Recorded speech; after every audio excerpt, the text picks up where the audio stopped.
Okay, so today we're going to talk about how to create your business vision, knowing what your real revenue and your real costs are, setting up your bank account so they can clearly support you, and knowing where your clients are so that they can actually take up your offers. This is your CFO, CEO cheat sheet. Let's go. The Happy Money Journey team want to begin by acknowledging the traditional owners of the land on which we meet today. I'd also like to pay my respects to elders past and present. Welcome to my Happy Money Journey. I'm Phoebe Blamey, award-winning finance expert and founder, here with practical strategies and inspiring stories to help you take charge of your finances and live your best life. Let's dive in, because your journey to financial freedom starts now. Today's episode is sponsored by Entourage Finance and Property. Entourage is a finance and property advisory business whose mission it is to help Australians grow their wealth through property. With services including home loan lending, buyers and vendors advocacy, and car finance, Entourage supports Australians in achieving their home ownership dreams. Everything we talk about is general in nature. Specific advice to you can only be given by a finance professional. So if you need someone, reach out.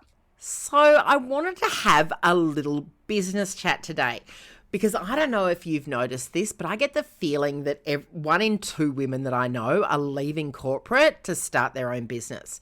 It seems like every time I turn around, I am looking at a woman who's either starting a side hustle, starting a business, doing it from nothing, making it happen. And today I wanted to talk about that.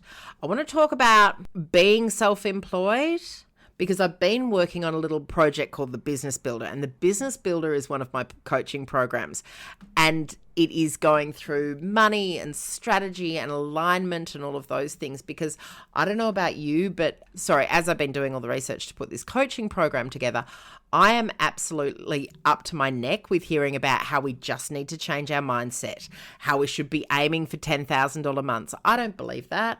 I don't think you believe that. I don't think anyone believes that. I think we need to know what we're doing, and then we can have our $10,000 or $20,000 or even $100,000 months. We can have whatever we want to, but we need to be really realistic about our business, because I know that as I'm watching all these women, and I think it's 2 out of 3 new businesses in Australia are started by women. We're starting with no venture capital funding, because we get far less than men.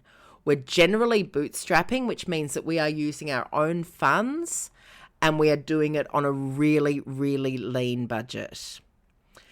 And when I was doing my MBA, I was looking around for the reasons that we were leaving corporate, the reasons that we're starting our own business.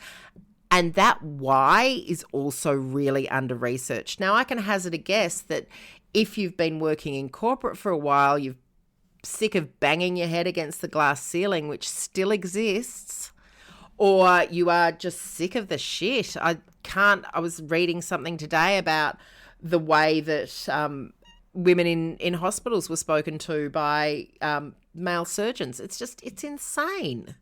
What are we talking about? This is 2025. Surely, men, we have jumped beyond that. But anyway, we are leaving corporate and we are jumping into our own businesses, and we need to be looking at our businesses differently than the way we looked at our jobs. And this takes a bit of work. And I also want you to know that this doesn't just apply if you're self-employed. It can also apply for any woman that's in any kind of leadership in a business.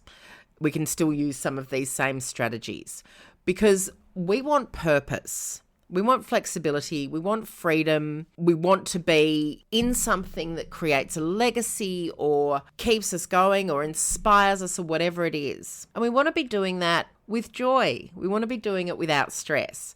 I was reading one of the articles that I popped up reading when I was doing research for this podcast was Amanda Rose commenting in the Financial Review, women don't start at zero, we start at minus 1,000. We do, we bootstrap, we're underfunded, we're underestimated, we're overextended, and we're still building businesses while we're doing all the other things. We are juggling the rest of our lives and potentially the lives of our aging parents, our teenage children, our partners.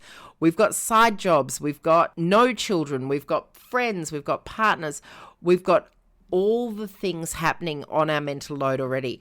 So what I want to talk about today are 3 core things that you need to do to keep money flowing, to keep it simple. And it doesn't matter if you're just starting, if you're trying to scale, or even if you don't have a business yet, but it's been on your mind. I hope this is going to help you. So the 3 things I want to talk about is vision, understanding your numbers, and setting yourself up. But I'm going to throw a couple of other things in there as well because, it's me and that's what I do. So let's start with our vision. Our vision is what we want our business to look like, how it comes together, where we're working from, what sort of money is flowing through it, who our dream clients are, why they love working with us, how they find us, and how to create those beautiful, spacious, calm, confident, purpose-filled days. Also, we need to understand the customer journey. How do your clients find you? How do they get you to you? I watched a friend of mine on last Tuesday, I think it was, do the most wonderful, amazing well-being speech. She was next level incredible about emotional intelligence, well-being, and at the end of it, she forgot to tell people how they take their next step. How do they find her? How do they do the thing that she is selling? And I realized that if we don't have that mapped out, it's really, really hard to talk about. We need to know how our clients are finding us and what they need to do when they find us, because otherwise it's uncomfortable. So visualize your business, how it works, and visualize your customer's journey. How do they find you? And and then the next thing we need to know is our numbers. We need to know our revenue streams. We need to know what it costs to deliver on our offers or our products or our services. And so if you're manufacturing leggings in China, how much does it cost you in shipping? What do you do if there's delays? What is your actual fulfillment requirement? And how much does that cost you? Will you have to discount people if things are delayed? What's going to happen if something doesn't work? And we need to understand what our fixed costs are, so the costs that we've got ongoing all the time, and our variable costs are, the things that change depending on postage or number of clients or any of those things. So what's fixed and what's variable? And then on top of that, what do you need to earn to be able to take money for yourself that is sufficient to cover your lifestyle needs? Now, I was talking to one of my clients and her husband's out there working, and he believes so much in her business and she was very worried about the fact that she wasn't paying herself. Because, everyone's read all the books and you've got to pay yourself first, don't you? And I was like, well, no, you actually don't, because you don't need to. And also, wouldn't you rather just grab a whole lot of money from the business at the end of the quarter and be able to do something fun with your family or something like that? That could be fun. That could be fun as well, just while you're building it up, because you need to be building your business so that it has enough money in its bank accounts to cover its fixed costs for maybe 3 to 6 months. Understand what the variable costs are and when they're going to happen. Are they happening before the client pays or after? Do you need to have a bit of money aside for that? And do you use contractors or do you have staff? Do you need to have their wages put aside? Because nothing more frightening than getting to payday and not having enough money in your account to pay your staff. And it's something that I think every entrepreneur has been there at some stage or another, just scratching around and pulling it all together out of credit cards or loans or personal money or whatever it is. Not everyone's going to be in that situation all the time, but you never know. So have enough that's backing you up and understand what things cost. I've got a friend that was developing a membership and she was working out that what the membership was going to cost. She's already got online courses and coaching programs. And she realized that the cost of the membership that she was charging $47 a month for was exactly the same as the cost of the courses that she charges $200 or $197, because everything has to end with the 7, $197 for. So it's really interesting, right? So she's got a lot more margin in the courses, but probably not the longevity of the client. And it's nice to have a few offers that are at different levels if you're in that space. So if you're coaching, that can be your premium offer, and then have another couple of things that are your lower ticket offers. And the reason it's nice is because it can be the repurposing of things that you've done in the past that haven't actually worked, or you've put a lot of time into but they didn't sell, and all of that sort of stuff. We've all got those sort of things. So repurposing things into low ticket offers is an absolute game changer for me. I think that everyone needs to be doing something that is bringing the things that you think you wasted your time on into brilliant outcomes. And then the third thing is you need money clarity in your business. So like with your personal accounts, we want to set you up so that you know what your money's doing and where it is. And remember, this is your business. This is not your money yet. Now, I've read Profit First. Of course I have. And I understand that the basic concept is setting up 3 billion accounts and 2 at a different financial institution. You're transferring money here, there, and everywhere all the time. I do not have time for that. I do not have the mental capacity to be able to take on more load. I cannot. I need to be able to open a banking app and think, I've got money, I haven't got money. This is how this looks. I don't understand why you'd pay yourself first in a business. It's a business. So you're building the business. You've got to build the business so it's resilient, and you build into it the cash cushion. You build into it its emergency fund. You've got to have some money in the bank to keep yourself going.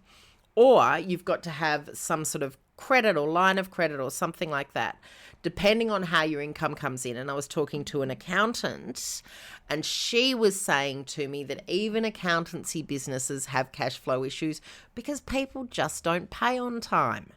So, account 1, income and expenses with 3 months of fixed costs sitting there. Simple. If you don't have 3 months of fixed costs, get an overdraft, get a credit card. Have something that is going to cover you so that if the shit hits the fan and you don't have enough money to run, you've got a backup plan so that you can keep going and you don't have to go back to corporate and get a job. Next is tax. You can put extra money if you want to. It's a high yield savings account. I generally take 22% of revenue and put it in there once a week. I've been burned by not having enough money set aside for tax. And so now I am very, very conscious of what that means. We need to be able to put our tax aside, our GST aside. We need to stay on top of that, because not staying on top of that can lead to some really serious consequences and a whole lot of stress that you don't need. If you are currently behind in your tax, please know that the government's no longer allowing you to claim the interest on it. So it can be a good idea to look at different ways of paying that off now. And if you've got staff, keep a separate payroll account. It's got the super in it, it's got the payroll in it, it's got the PAYG withholding, it's got a little bit extra to cover leave loading and the potential that one of your staff will quit with very little notice and you still have to pay them their week or 2 weeks or whatever it is. So keep that in there, again, 3 months ahead if you can, and keep things separate so that they're clear. Annual subscriptions popping up on payday and suddenly you don't have enough money to make payroll. I don't know if these are just things that happen to me very early on in business or if they're things that happen to everyone.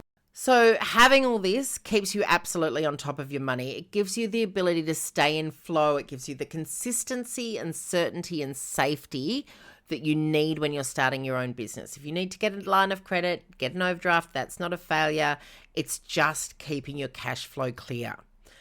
Because this is the thing that you need to keep your business going. And even the most sophisticated and high-performing businesses have times where people don't pay. So that can be a thing. But also, even the most sophisticated and high-performing businesses have access to credit. Nothing wrong with that. We don't need to be afraid. We can actually back ourselves. You'd back yourself to have a home loan. Why wouldn't you back yourself to invest in your business a little bit as well? Bootstrapping is great because it makes us work really lean and it makes us be really conscious of costs, but it also can be detrimental to our growth. So just make sure you've got enough to grow. And yes, we do want to charge what we're worth. Even though I don't believe the 10K month stories, I do believe that we do tend to undervalue ourselves. Only because I watch my friends do it all the time and it drives me absolutely crazy. So think of what you're charging now and add 30 or 40% to it. Get it to the edge of discomfort. I used to do this when one of my team wanted to go for a job or go for a pay increase. And I'd say, get to where you're uncomfortable. Ask for where you're uncomfortable. Do it. Try it. Don't get caught up in the trap of you need to be charging more because if you don't charge $500 an hour, you're undervalued. Who's going to pay you $500 an hour? Well, maybe someone, maybe no one. You need business coming through the door. You need to price at the market. You need to price at market expectations. You go back to your customer journey. What are you offering people? How are they getting to you? And have you got some high growth, high profit offers? Have you got some steady earners? Have you got things that are draining your time and draining your profit that might need to be repurposed? But have you also got some stuff that's potential unproven? Because that business that's in constant growth phase can take those things that are draining your time and your profit and repurpose them. But it can also see, by doing these things, by knowing your revenue, knowing your costs, being able to look clearly into your bank account and seeing what you're actually doing and understanding what your vision is for your business, half an hour a week is fine to be able to look at it and say, am I on track? Am I not? Once a month, sit down and have a real strategy session with yourself, like I did today, and it can really, really make a difference to your business growth. Because once you're there, you're lit up, you're in flow, and all the things that are draining your time, you can start thinking about, do I outsource? Do I just set aside a bad day to do that? What can I do differently? And you keep asking yourself that, and you keep getting lean, and you just keep growing. And you start to know where your people are, where you can reach them, who they are, who's liking your stuff, who's not, what social media platforms you need to concentrate on, how you're getting your business. Is it word of mouth? Is it by referral? Is it by advertising? Is it by your email list? Whatever it's by, work on that. Make that the biggest and best thing that you've ever done. And then sit down, have your CEO, CFO meeting with yourself and understand where your business is at. And if you want to dive deeper, you can join me for a happy hour session. They're $330 and answer one question in your business. Or if you've been really excited by today, jump into the Business Builder coaching program. I am so excited about the work I've put into it. And it's a 3-month deep dive into your strategy, your systems, your money, and it's one-on-one coaching. So if you're interested in that, use Thrive25 and you will get 25% off right now. Because yes, you deserve a head start and I'm just starting it. So head to phoebeblamey.com.au and grab your free tools or book in. And one final reminder, you are amazing. You can do whatever you want to do, so do it. And while you're doing it, make sure you enjoy the journey. Thanks very much. Have a lovely week. I'll see you again next week. Thanks again to Entourage Finance and Property for sponsoring today's podcast. You can find out more about what Entourage can do for you at entourage.com.au. The information shared on my happy money journey is for general informational purposes only and does not constitute financial, legal or professional advice. While I am a financial educator, the advice given may not be suitable for your individual circumstances. Always consult with a qualified financial professional before making any significant financial decisions. The views expressed are my own and do not necessarily reflect those of any associated organisation. Listener discretion is advised.